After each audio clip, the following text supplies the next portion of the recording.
6 نیزه بر گشت گرد او 6 سو. از او پرسیدم چون این باز توانی ساخت؟ پاسخ داد نشایسته تر از این. و من در آن لبخند چیزی دیدم. من که جمم فریاد به فریاد پیوستم که پس باز چون این توانی ساخت هرچند نشایسته تر. جامی چنین که در آن جهان وجب به وجب پیداست. بر من چه می رود اگر جامی چنین در دست دیوکان باشد که مرا در آن توانندی که کدام اندیشه دارم، در چه کارم و چونم. این دانش بسوزان.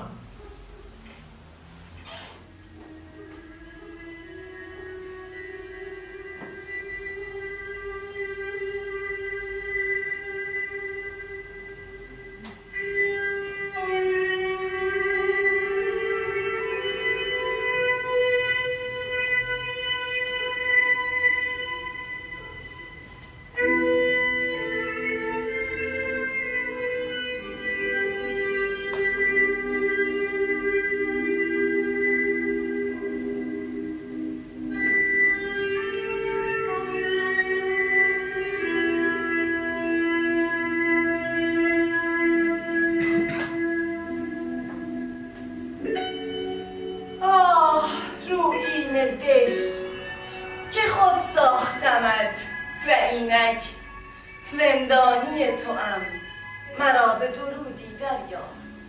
از بلندی آن بالا، از آن ستیغ ابر پوش، مرا بنگر در پای خویشت شکسته و خوردندام که با سوی توام می آورند در عرابه ای خرکش. مرا که ندانسته زندانی برای خود می ساختم که از آن جز به مرگ راهی نیست. درهای آن بر جهان بسته، مغاک‌های آن تاریک، تنگناهایش تنگ، راههایش رو به بیراهه و دالانها بنبست‌های تو در تو.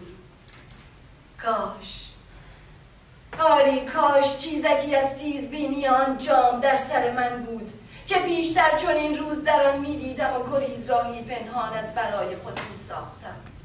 کیست این که با من به دشمنی برخاسته جز کوربینی من؟ مرا در دانشم بسیار باید نگریست اگر چنین با من بر سر جنگ است. این است سرانجام آن کس که گفت نه.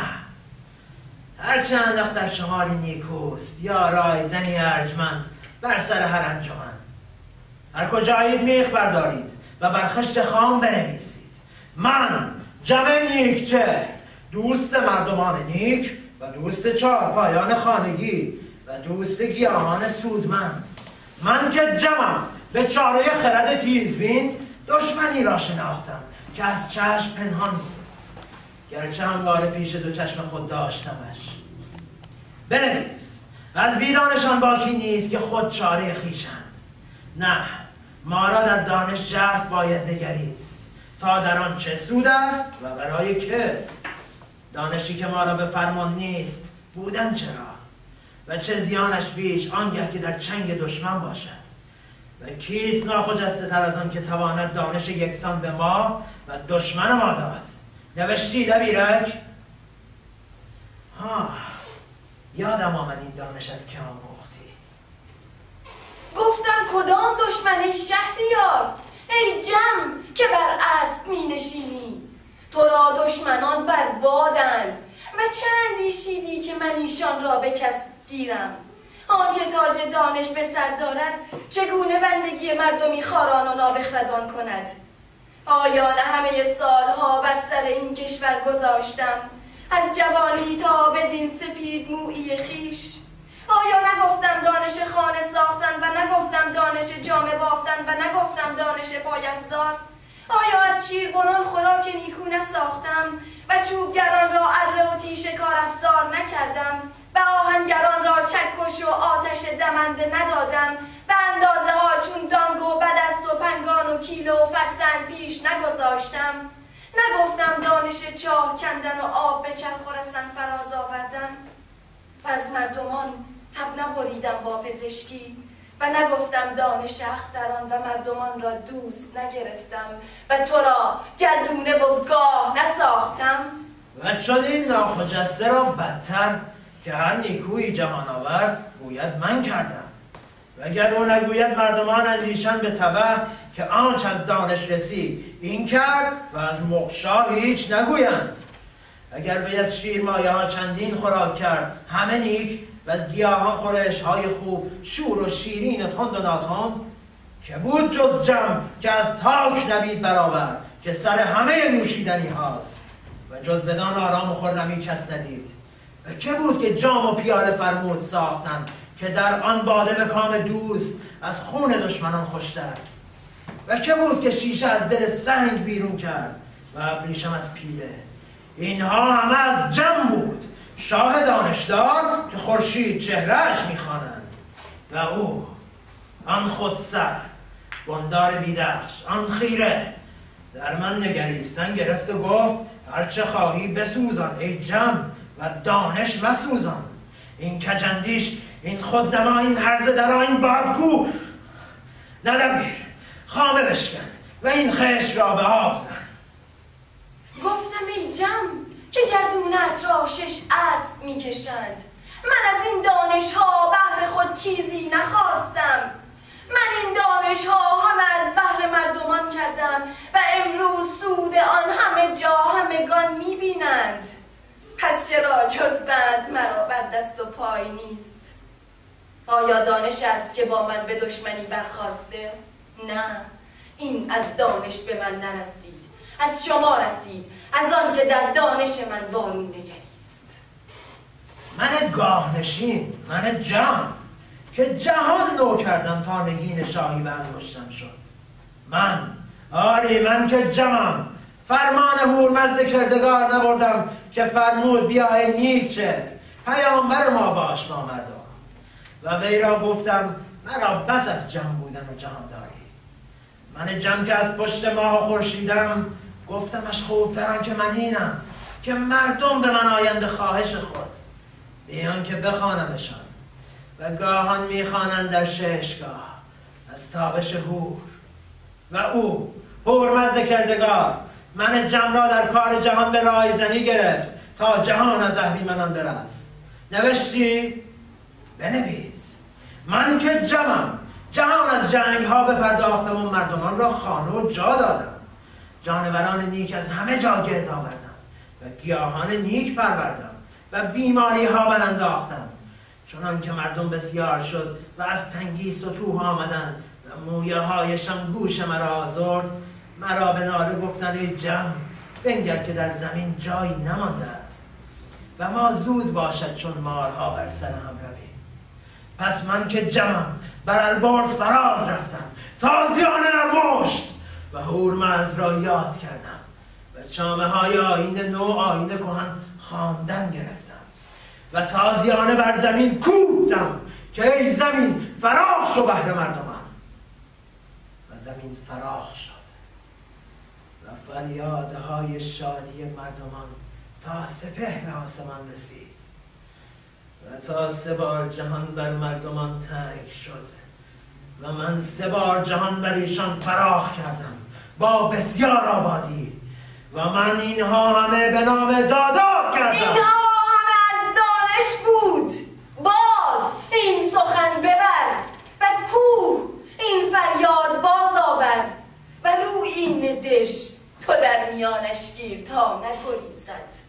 تو ستیز خو که اینک چون دانشم که به من میخندد مرا در میان گرفته ای. اینها همه از دانش بود. ایشان همه دیوان و دیو خویان بودند سوار گردن هم که جنگ افزارهایشان استخوان برادران و فرزندان بود و زه کمان از روده هم داشتند. ایران ویج زیر سم ایشان پست شد. تا جم جهاندار را درخواستم که کارزار واپسین به دانش بسپار. پس به کار کرده آینه ها تابش در چشم دشمنان افکندم و ایشان را بر جنگ کور کردم تا شکسته شدند و درخشش چندین آفتاب چشم ایشان سوخت و با سر فرو افتادند و زمین از جنگ و مردارشان پر شد و آنها که ماندند مویان و جیغ کشان و ورجه کنان به مغاک ها گریختند. سم افکنده بر سر پوز یادم بر یک دست یار سینه خیز شاخ کنده و شکست ناخن، تا آن سوی تاریک جهان به سنگ لاخ نیستی، چنان که کسشان باز ندید. و چون به آتش ایزدی زمین از گند ایشان پاک شد، مردم و رم آسود و جهان آرمید. پس به دانش رگ بیماری ها برانداختم، بر رستنی ها و جانوران خوب پروردن مردمان را آموختم، تا زمین تنگی کرد و مردم ستوه شدند. جم پرسید چاره ای؟ پس مردمان به یاری خواستم و به دانش خاک آبهای هرز را زهکشی کردم، تا زمین های نو پدید آمد و مردم بر آن دانه ها کاشتند و جهان سرسبز شد. و 3 بار این شد و اینها همه از دانش بود. فرمودم بر گل بنویسید و بر سنگ بکنید و بر چوب بنگارید، داستان جم دشمن شکن که از وی فراوانی و فرح و بخت است. پس بر این پیروزی ها جشن ها کردم و روزگار نو کردم. بر دیوان دیده با آن گماشتم بر باروها و بلندی ها، تا به هر نشان آتش ها به پا می کنند و آینه ها می تابند و کبوتران پرواز می دهند با نامه ها. و فرمودم چون باشد که دشمن خویان را دژی روینه بسازیم، تا مردمان را از دیو خویشان اندیشه نبود و آزار بر شبان و دهگان نکنند، و هر بار که پای گستاخ کارزار پیش آرند از آن یاد کنند و به دورگهان بگریزند.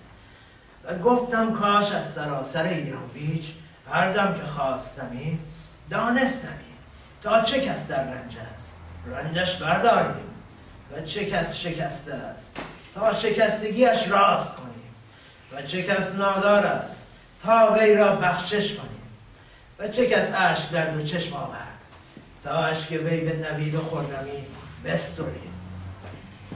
روحین دژ، من طاق تو را چون شبی ساختم که روزنه هایت ستارگان باشند. من آبگیرها در تو ساختم بارانگیر، و زمین تو را به شماره روزهای سال خشت پخته زدم، و بر در تو نوشتم کسی را بدین در گذر مباد. من تو را ماننده با جهان ساختم 12 پلکان چون ماههای سال، و هر کدام را 30 پله چون روزهای هر ماه. بخشی را چون بهشت آراستم روشن و سبز، و بخشی را سرد و تاریک به سان دوزخ ساختم. و تو در آن مردمی و گیاه و جانور همه از سنگ میبینی تراشیده. و چون میساختم این همه در سرم به جا میمانست که در آن جهان پیداست. من که بندار بیدخشم کسی بودم اخترشناس که بخوردی پدر از همه دانشها مرا اندکی آموخته بود. و چون بالیدم آن دانشها همه را پی گرفتم.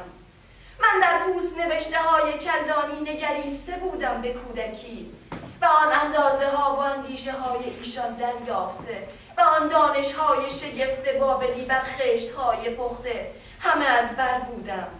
از پیش گفته هنگام آبخیز و آب خفت تا کار کرده ماهتاب و تابش اندی ستارگان در برآوردن خیزاب ها و رویش چندی گیاه سبز.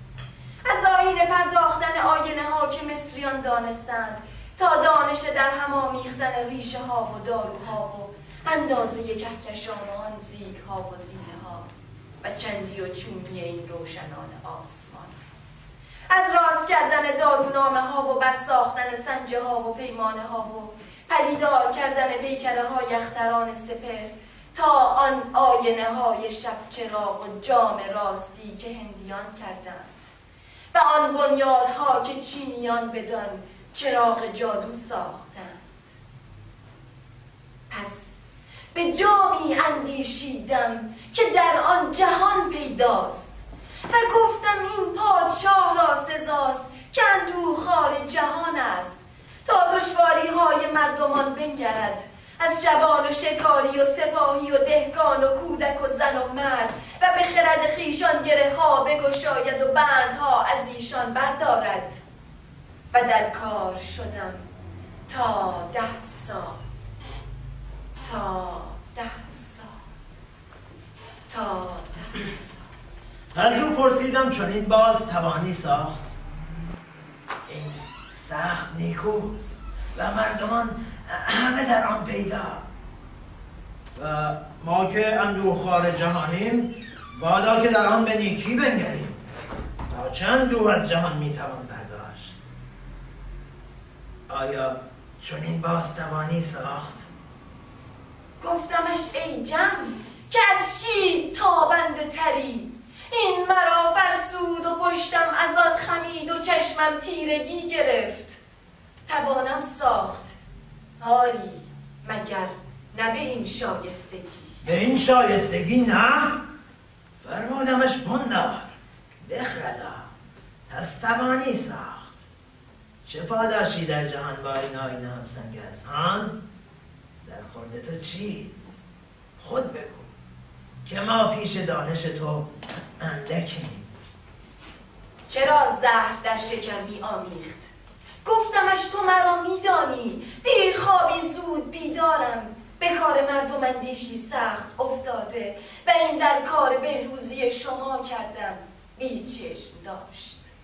گفت ایدون باد و ایدون تر، چرا پارین سال و کهن جهان بدان نو نکنیم؟ چرا جشنی نسازیم و خانی نگستریم و در سرنا ندمیم؟ مهر ستوده آی مهر آتشین، من از تو چه کم دارم؟ تو که از آن بالا چشم بر زمین داری، تو که گردونه در آسمان میرانی، تو مهر هزار گوش هزار چشم، دارنده دشت های فراخ، تو چه میبینی که من نمیبینم؟ رودها من در این میبینم، کوهها این دماوند است و این الوند و این کرکس و دشت ها و کتل ها همه اینجاست و مردمان ایشانند یکایک در کوشش و ورز و دیوان همه در مغاک های خیش درویش و لرزان و خشمیده. آری بگو مهر که روشنای گیتی به توست، چیست آنچه تو بر آن بینایی و من نه؟ مرا گفت آیا از دیوان نشنیده ای که گنج ها زیر سر دارند و بر دیدن آنها کورند؟ شاید تو رنجه شوی که پاداشی هم سنگ رنج تو ما را در گنج خانه نیست و مباد این دانش آنجا بری که تو را پاداش هم سنگ دهند. آری که من در این سودها دیدم. گفت سودها؟ گفتم سودها؟ آری این نیکوست تا بدان پلشت و پتیاره از جهان براندازیم و کشور از زشتی ها پاک کنیم که از گند دیوان دیو و اهریمنان بر جای ماند. در این بنگریم تا کجاست هرچ گوژ و شکست سینه و ریخت دندان و نرم استخوان و کل و پیس و لوچ و نابینا مانندانش و ایشان همه از ور بیرون کنیم. پرسیدم ور؟ بنویسید من جمع نیکرمه دارنده کشتزارهای گشاده و چراگاه های پهناور باغ دژی دارم ور که در آن زشتی و بد را راه نیست و در آن گزیده ترین مردمانند از هر گونه که شایست، موبدان و دبیران و جنگاوران و کارورزان، چه کشگر و چه شبان و شکارگر، همه نیکندیش و تندرست. در این ورند نیکترین درگاهیانم و نیز بهترین از هر نیکوان و چابکان از هر تیر و رده، چون کرنایی و دستباز و چرگر و کنیزان و ریدکان خوب چهره تیز پای و گوان شرزه و بانوان باخوران، همه ساخته و خوب روی و نیکندان با گنج های زر و نیکوترین پارچه ها و افزارها و جفتی از هر جانور سودمند در آن خواهم باد و چندین و چند از گیاهان نیکتر چون تاک و هرچ میوه دار و خوبترین رمه های دشت و پرندگان آسمان و ماهیان آب. من به این دشت خواهم شد و بیماری و پیری و مرگ را پشت در خواهم ماند. این است رای من. شیر شاه درندگان و گاو شاه چهارپایان خانگی و عقاب شاه آنها که در آسمان میپرند بر ستونهای چوب طاق درگاه ما نگه می‌دارند و ما بر تخت بخت خویش در جام گیتی نمای به کار جهان می‌نگریم. بگو ای مه که چشم بیخواب جهانی، من از تو چه کم دارم؟ پرسیدم ای جم که با هورمزد گفتگو داری، گفتی بر؟ فرمودیم آری ور. چند باره میپرسی و بسیاری ناخوشدل شوند که ایشان را بدین ور راه نیست و جهان از آن پر گفتگو شود.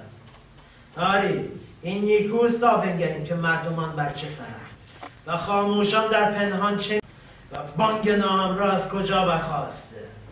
آری تو مرا بندگی نیکو کردی، نیک است و نیکترین که این دانش بسوزانی.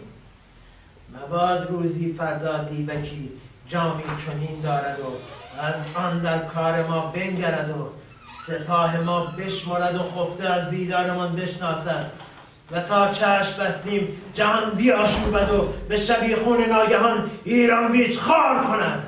آری من بر تو آشفتم که ازت بفریبد و جامی همچون این دیوان را بسازی که تو را پاداش هم سنگ دهند. رویین دژ توی پاداش سالیان پای چراغ دانش سوختن. پس راههای ناهموار خود را بر من نمایان کن. شما 18,000 گل نوشته بابلی و 30,000 پوست نوشته برهمنان و بیشمار چوب نویس موبدان که در آموختن شما دمی فرو نگذاشتم. چون بر سر هم شدید راهی ساختید که مرا از آن به زندان رویین دژ می باید رفت. دیوخویانی که این دژ در خورد ایشان ساختیم آزادند و آن که نیست منم که گفتند در خورد دانشش چیزی نیست. کاش مرا گریز راهی بود، آری و بیش از هر چیز از خودم. از چوب 10 نهانگاه ساختم چون 10 انگشت و هر بار در یکی پنهانت میکنم ای جان که آن که سر ربودن تو دارد هوشش ربوده شود. نگین به همان انگشت میکنم که شمار آن نهانگاه است. مگر این نیز بسنده نیست، زیرا چون نامردی نگین در انگشت چندم من بیند او نیز بداند که جام در نهانگاه چندم است. پس بیا ای نگین که به چکه خون میمانی، بیا راه بر ایشان گم کنی، بیا به انگشتی دیگر شو که نشانه ها در هم کنی. اکنون از همه پنهانی مگر از یاد من. بیگمان او مرا در جامی که خود ساختم میبیند. مبادا به رنج من شاد شود. پس ای شادمانی که در بهشت خانه داری، لبخندی به چهرم وام بده. بهل که بداند این داستان بر خشت میزنم و باز نه، مباد که این بر آب زنند. بیندیش که در زندان خیشی، اکنون تو را روزها و شبهای بسیار داده اند تا در راه رفته بنگری. پس بیا ای سنگ بردبار که دل از شیشه داری، کلک من باش و دریاب نشکنی که مرا دل شکسته است.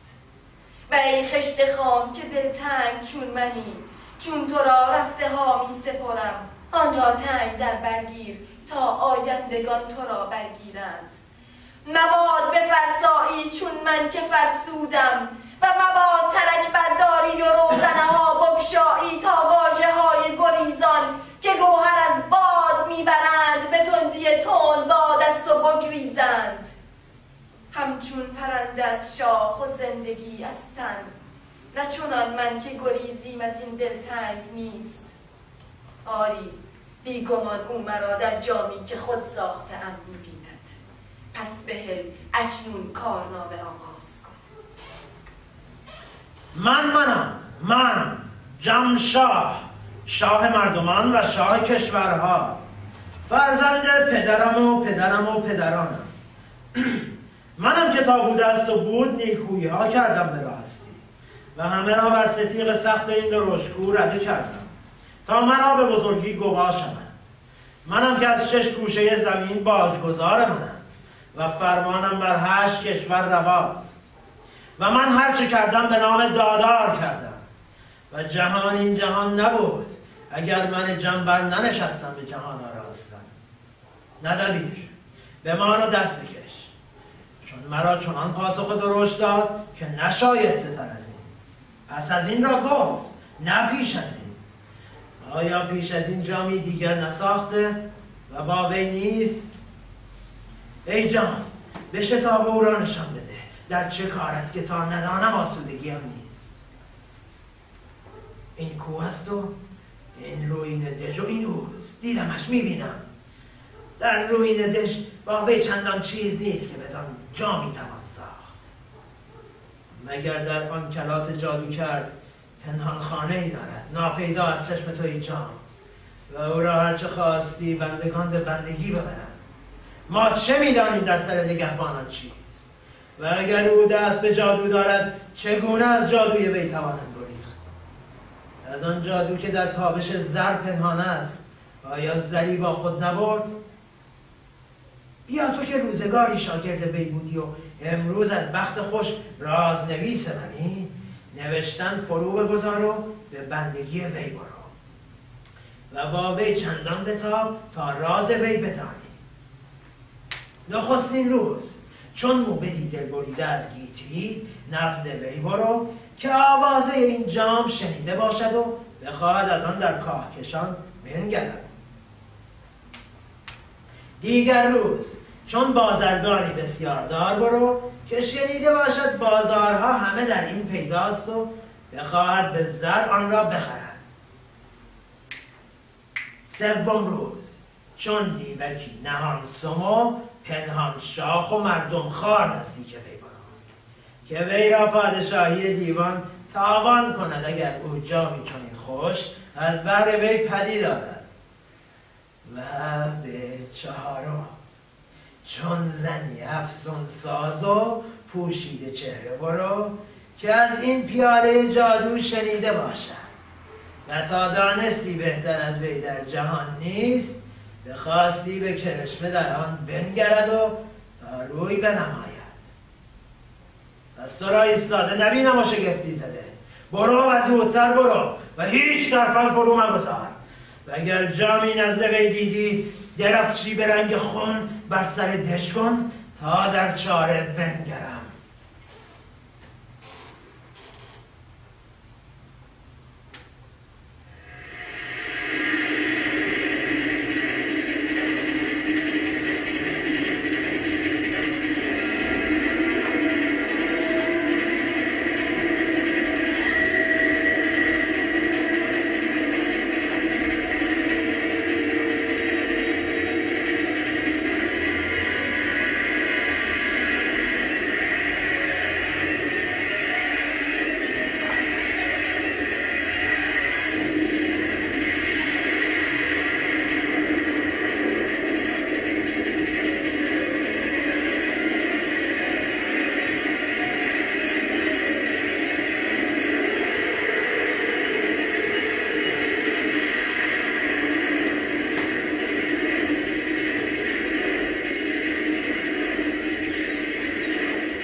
به هوش که روزگار با هیچ مرد بد نکرد و بنگر که مردمان با روزگار چه بد کرده اند. من کسی بودم نامم گم از جهان که پدر مرا کار دانش فرمود و گفت این سود مردم است و من چون گاوی بارکش که هزاران پوست نبشته از چرم همگنان را در عرابه‌ای می کشد و از آنها چیزی نمیداند، ندانسته بودم که سود کس نیست مگر زیان کسی. مرا یاد از آن روز است که زمین از کشته های دیوان پر بود و دهل‌های آشوبشان از بانگ و غوغا افتاد. از این پیروزی همه شاد شدند و من نه. من از فراز در کشته ها نگریستم، پس به سکنجی شدم و در به روی خود بستم و به سالها این جام پرداختم از بهر نیکی آن. وگر روزی مرا داوری کنند که این جام سود است یا زیان، مرا بر خویشتن دشنام خواهد بود یا دریغ، آفرین یا نفرین، اگر در آینه دانش من به سود کسی دیگری را زیان کنند. نه نه نه، من او را به روی دش فرستادم و این بس نیست. چه باید کرد اگر شاگرد استاد را درودخوان شود و بندگی به جای آرد و آن این را در کنار گیرد و به یاری هم جامی نو بسازند؟ نه، مرا چاره مرگ اوست. بیایید شما مهربانان باشید که خواب گریخته مرا به جای خود باز می آورید. بشتابید و بتازید و به پشت سر من گرید، مگر با سر او. چشم به راه آن دمم که با دلی شکسته و چشمی اشکبار گزارش مرگ وی را به گوش خود می شنوم. به گواه خاموش شما پیکر پاره پاره اوست که با دهان زخمهایش به 100 زبان سخن می گوید. شتاب کن بلدار، شتاب در این کارنامه که می کنی. چه دانی از فردا یا خود از امروز؟ اگر او همان است که تو اش می دانی، از نیک دانی که همینک در اندیشه هایش چه می رود. آری همین در پیم فرمان مرگم، گوش جهان را چه نوایی خوشتر از سرود آمرزشی که مقشاه به خود بر مرده من میخواند. زودا که راه از سواران پر است، از توسنان زمین کن که خشم بر آنها میراند، از گردی نمایان که تا آسمان برخاسته و در چشم کوره راه تنها درخش تیغ هاست که با تیرگی بر شد از خاک باد آورد می جنگد و تنها شیهه چندین خدنگ سرکش است دادخواه من که در روی های خاک که سم بر سر آن میکوبند و چکچکین زره های گردن کشان ناشنیده میماند. آری گوان و گرازان به تک می آیند به خون من. اما پیشتر این کیست؟ روبروی خود چهره شاگردی از آن خیش میبینم یا کسی پنهان در چهره وی؟ تو آن نیستی که از من نوشتن آموختی؟ چیست که تنپوش مهتر دبیران نهاده ای و درشت کهترین چاکران بر تن خود راست کرده ای؟ شاید آمدستی به چشم خیش بنگری بار این درد چون میبرم، یا چگونه از چنبر ناگزیر رو این دش هرچند و پندار از آن گریز نیست. آری هست به یاری یاری چون تو که وامی نهی جامعه تو بپوشم و از دری که بر تو میگشایند پا بیرون بنهم. یا شاید آمدستی بنگری نومیدترین مردم جهان به چه میماند؟ به تو خواهم گفت آری من تنها به خودم میمانم. پس درود به تو که نیک آمدی و نگفتی چگونه آمدی و این چیست با تو؟ چیزی پوشیده که به پیاله خون مانستی. این کاسه ای نیست که در آن سر بریده من با چشمان بی نگاه به جم خواهد نگریست، یا پیمانه ای که پیش از مرگ بدان گلویی تازه کنم. این راز هرچه باشد پرده از آن بردار. هان پس این جام جهان بین است که من ساختم.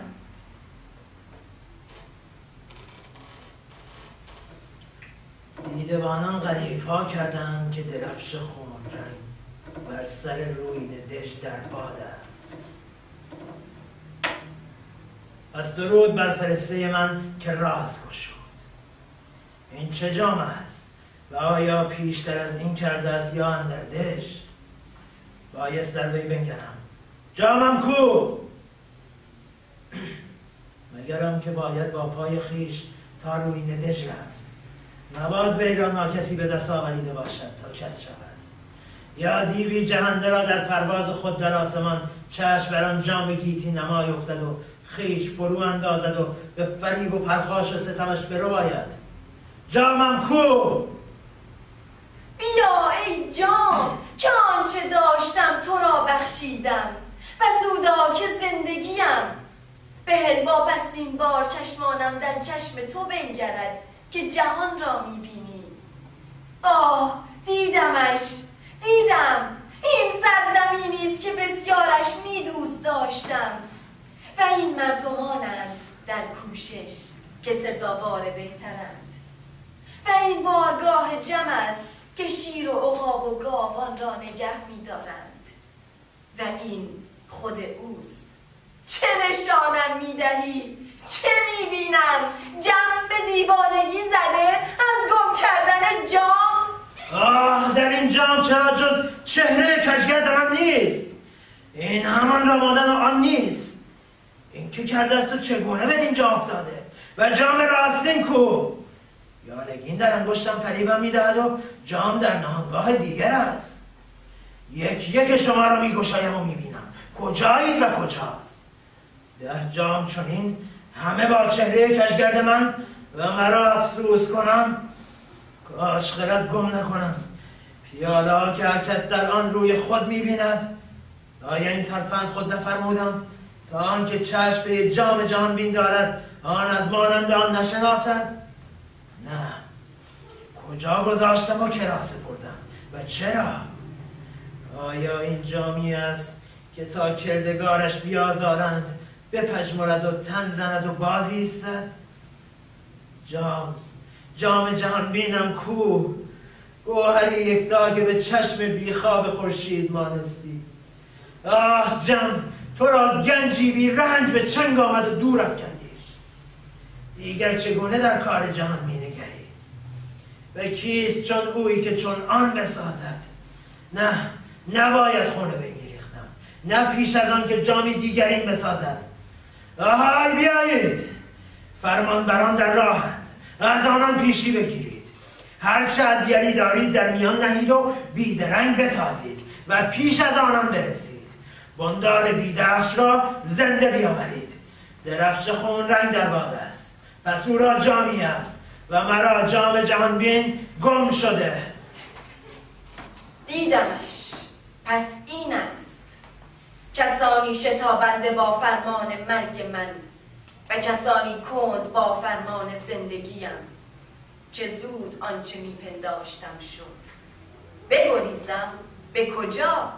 نمیدانی که از رویین دژ جز به مرگ راهی نیست و مرا تنها گریز از مرگ به این خشت خام است که بر آن کارنامه میکنم. بیگمان کسی جایی مرا در جام میبیند. خود را نباز جم، تو شاه شاهانی، سر مغان. از چه شور در سرت افتاده؟ کسی چینهای پیشانی مرا میشمارد و لرزه های لبان مرا میخواند و اندیشه های من به چپ یا راست بروم، بخسبم یا بنشینم، بروم یا بایستم، سرود بخوانم یا به باده بنشینم یا دست بیفشانم. چه باید بکنم که گمان نکنن هراسانم؟ تو هراسانی جم، تو نیز چون مایی. اینک میدانی زیر نگاه دیگران بودن چون است. آن که این جام رو بود، آن تبهندیش، آن دیو خو که این به چنگ آورد، اکنون میداند او کجاست و میداند کسانی در شتابند با فرمان مرگش و کسانی کند با فرمان زندگیش. و اگر خود به تن خیش بتازم تا روی ندش، میداند که با پای خیش میروم. میداند که وی جامی دارد نهان داشت که وی را در آن میبیند و نیز مرا. مرا جامی باید تا بدانم جامی که گم کردم به دست کیست. که اندک اندک در جام اندیشه هایم تو را میبینم و میبینم آنچه را که تو در سر داری. به خود گفتی شاه شهان می آید و این جام می ستاند و بدین بندگی که وی را کردی تا همیشه سپاسدار توست و مرا ارج می شناسد بدین جام نهان داشت و زندگیم باز می دهد و جایگاهم و تا همیشه شکوهان خواهد چکید که آن جام نخست دیوان و جادوان بردند و در این بسیار پی آن می گردد و نمی یابد. و شاید پندارد این هورمزد به پادافره وی کرد و شاید این همه در سر من است نه سر تو. پس بگو در سر تو چیست؟ تو این چرا کردی؟ و چون تنها گواه منم که دانمی هر دو یک جام است که ربوده ای، مرا چه بر سر می آوری از ترس آنکه روزی راز گویم و باز گویم؟ بگو در این لبخند چه داری که جام نمی بیند و من می بینم؟ مبادا زود رسیده باشند و او را کشته، مبادا دیر رسیده باشند و تیغ از رگ برگذشته، وگر دیر دشمنم جامی دارد و من نه. آن همه نفرینیان گوهر نشناس که در جام می دیدمشان پلشت و پلید و ژاژخواه دندان تیز کرده و دم برافراشته و از من چون سگان گرد کاسه سر جام از چنگ هر دیگر می رو بایند برای دیدن جمع دیووژن که خرد ارزان باخته. کجا بیابمت ای جام؟ کجا پی تو باید بود؟ مبادا بر من بخندن که بر نمیتابم. بشکنی ای جام اگر برای من نیستی. آری ددان بینا بر منند و من بر آنان نه. دیوانی که هر یکی چندین دیوند، اهریمنان مردمی چهره و مردمان اهریمن پرست که خوراکشان گنداب است. از نگاهشان به کجا باید شد که گیتی پر است از نیشخندشان؟ شاید دژی باید ساخت تا در وی از چشم نهان شوم. آی باقی چون بر. خواهی گفتش این جام دیگری است که بندار بیدخش ساخت در رویین دژ و درفش خونرنگ از این در باد کرده ای که وی را بیاگهانی؟ چرا؟ گمانیدی زندگی مرا درازتر می کنی یا کوتاه‌تر؟ نشنیدستی گفت این دانش بسوزان؟ یا شاید کار دیگر شد و تا آنگاه که جامی چنین می سازم زنده ام چون چکاوک در بند که تا می سراید در بند است و چون از سرودن افتاد مرده است. یا خواهی گفت جامی پیش از این ساخته و پاسخ چیست اگر بپرسدم که چرا از من پنهان می داشتی؟ پس آشکاره بگو این بندگی چرا می کنی و کرا؟ آی جمین چه گمان بود؟ چرا چون این چون و چند؟ که اگر وی خواستی جام به دیوکان بهلد و با دشمنان دست یکی کند، پیش از آن میکرد که تو را این جام ارزانی کند. دوست چرا به زندان کردی به دشمن کامی؟ و چرا آن را که هماره با تو سخن روبرو میگفت میانجی فرستادی که ندانی کدام سخن از خود گوید و کدام از وی؟ چه شد آزرم روزگار، کی بودی که اندیشیدمی پرستنده ای از آن من گستاخ در من بنگرد و مرا گوید استاد خوشا تو را دست هشتن از این کارنامه و هر کار که تو مرگ رایی و آنچ راز تو راست در کار این جام مرا بسپار تا بدان خویش را زندگی زنده کنم. کی از سرم گذشتی که بی شرمی درشت گویی خیره نگاهی که جام از جم و جان از من بخواستی دزدید؟ مرا به پرخاش گوید این دانش که ارزان بدون افکندی مرا واگذار تا گران بفروشم این افسون دیو و پری که در هم آمیختی تا بدان خواسته و گاه بسازم و سر از سران برافرازم و پای بر سر چرخ نهم نهم و پیمانه در چرخ آسمان زنم و تخت بخت از شید و جم درگذرم و این همه گوید و نگوید این سخنان وی است یا فرموده به وی تا مرا بیازمایند. یا شاید تیری به دو نشان که یک سو درفش چاکری وی برمی افرازی و از این سوی دیگر چنان می نمایی که زندگی از تو دارم و از من پاداش هم سنگ زندگیم می جویی.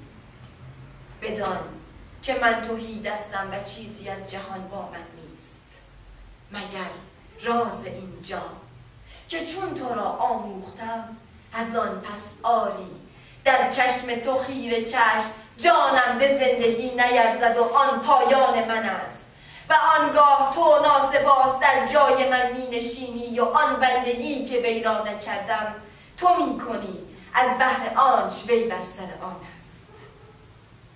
و از وی پاداش های گران و جایگاه بلند می داری. جایگاهی بلند، آری، نه بلندتر از اینجا که اکنون هستی، نه بلندتر از این رویین دژ. یا خواهی گفت راز از استاد دزدیدم و این جام به دست خود ساختم. هان بگو تو را این ترفند در گمان نیست و ندانستی که بدین خون خود در شیشه می کنی آنگاه که از تو جام دیگری بخواهد و ساختن نتوانی. چه میگویی جم بر تخت خود باشیده باش، باده بنوش و بویهای خوش ببوی و روغنان در تن خود بینداز. چرا بنشینم؟ نه، تندرم نازین کنید و تنپوش جنگم بیاورید با 100 گونه تیغ آبدار. من که جمم به تن خود برمی نشینم و راه بلند رویین دژ به سمکوب خنگ باد رفتارم پس می کنم. زود چتری از ابر پیش آفتاب بگیرید و پیش از آن چه میگویید دیر است و کار از دست شده. زودتر پیکی چون دود با نگین من گسیل کنید که چون تیر از شست شده باد پشت سر گذارد و نیز کبوتری پر دهید باز پر با فرمانم که راههای آسمان ببرد تا رویین دژ و بگویید جم فرمان خیش می‌درد. این راز با تو در میان نهم تا دانش از دلها نرود. باری خوشتر که چون زندگی به مویی بنده است آن را به دیگری گره بزنم تا ریسمانی استوار شود. و با این همه نه، چگونه باید دانست از آن جام که به دانش سازی چه برخواهد خواست؟ اگر کسی داردش که در آن در رنجهای مردمان بنگرد و کار نتواند چه بهره جز که رنج افزون شودش؟ و اگر کسی داردش که دست بر همه کس دارد و در آن بنگرد در کار ناخشنودان و از ایشان ناخشنود شود چه از این جام برخیزد جز خنده به خون آغشتن؟ و اگر فردا روز دهقانی را از خانه بیرون کشند و بردار کنند تو نخواهی گفت کار آن جام بود و مرا نفرین نخواهی کرد؟ گجسته بادم و نامم به نیکی نبرند اگر چنین کنم و این راز با خود به نیستی نبرم. گجسته منا که زندگی تباه کردم در ساختن بهترین چیزی از بهر بهتری جهان و از آن جز بد بر نخواست. چرا باید درفش خون رنگ را فرو کشند همانگاه که به آتش می سوزد؟ این راز چیست جز که پندار ما خاکستر شد و برباد رفت؟ پس آن که فرسته من یافت جامی از آن گونه بود که مرا 10 چنان در نهانگاه است. کاش نیوند آنها که پیشترند بشکند و پای آنها که پسترند تیزتر شود و پیکم از هر دو بگذرد و کبوترم از همه زودتر برسد. من که جمم بندار بیدخش را زنده میخواهم. میبینمشان شماری شتابنده با فرمان مرگ من، قران و کف به دهان آورده در پای رویین دژ. بر خنگهاشان خوی چکار و غوغاگر و بیتاب، همه با شمشیرهای آخته که پره های بینی هاشان از خشم و خروش میلرزد و جز خون جوشنده بر خاک نمیبینند. از جمع بودن چه سود چون جام از دست شد؟ نه، بهر از دست بشود که پنداری نبود. من پیش از این بی جام جهانبین نیز جمع بودم. پس اندوه را چه جای؟ تو همچنان جمع باش، هرچند زیر نگاه دیوانی. بر خشت خام بنویسید. یا وی گفتند هرگز کس این جام ندید، میان ما این دانش ها دیده نشده.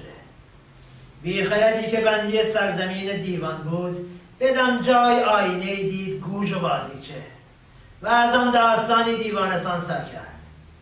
این افسانه بود که بیهوده گویی گفت، همه افسون و گزاف، همه پندار و گمان. اکنون پشت درند هیچ کبوتری نرسید و پیکی در نکوفت. آیا مرا به ایشان وامی گذاری تا به دلخراشترین دشنام ها لگد کوبان بکشند؟ آیا مگی مهربانتر در دشنه پنهان تو نیست؟ دشنه ای نهان داشت که دست خواستی برد و نبردی، دشنه ای که پنداشتی مرا بدان هراسانیدی و واداشتی دانش این جام با تو بگویم.